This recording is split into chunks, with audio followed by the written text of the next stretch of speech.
There might be some other things that we could do if they are necessary, if they can get x-rays pre-op and send them out with the x-rays, or somehow have a mechanism to see the x-rays first. That might increase what we're able to do. But I think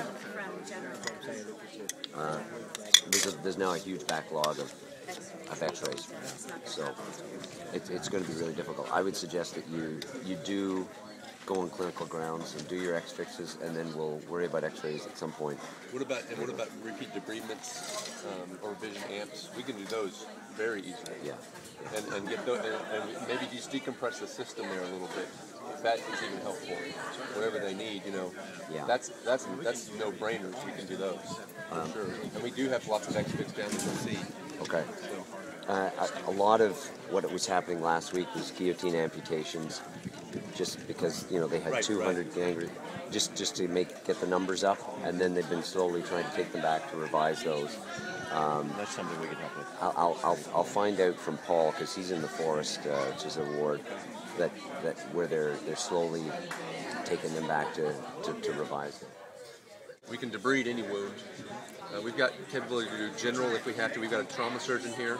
We can do spinal and regional blocks. And you're doing it here at the downstairs. You can go down there and see. We got OR set If up. it comes up, get them here. I mean, we'll have people here ready to do that wherever you guys. We have 3 anesthesiologists. We can X-fix upper extremities as well. Okay. The first place we're going, I don't see anything besides those kids. If we can get them back. What about the guy in the tent? Did they see him? The guy in the tent right there, right next to where we did the clinic.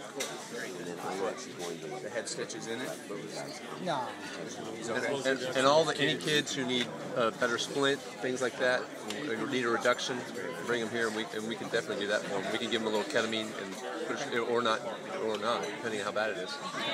What are you seeing where you are? We're just in a small clinic, and we're getting a lot of closed pelvic and femur that have been sitting around since it happened, and they're coming in splinted with like cardboard and some tape. Before you leave, can you look at our OR and tell us if you know what's at general? Yes. I mean, 2 seconds. Just go. This is great, or this is better than they have there. This is Yeah. Okay. Anything will be better than they have. Okay. Right now they have Mount Sinai, New York City Mount Sinai, New York City has a certain area that they're sort of running an OR, and there's Médecins du Monde from France, or I don't know who's, they're all French, and they're running a separate OR. Neither of them are terribly clean, but they're doing the best they can. And your facility here that is, it's clean enough that you're going to want to do spinals. I mean, I'm an anesthesiologist as well too. I see. But they're really hesitant to do spinals there just because it's a cesspool. Well, I'm Dr. Tony Brown from Canada. Our organization is FTC Canada, or Feed the Children Canada, and we are here with 3 doctors and 11 paramedics. And I see this setup here at Mission of Hope through your team as being extremely important to try and get that it is a clean environment, and you're developing a sterile environment within a clean environment, as opposed to what we're seeing in Port-au-Prince, which is a very dirty environment at the General Hospital.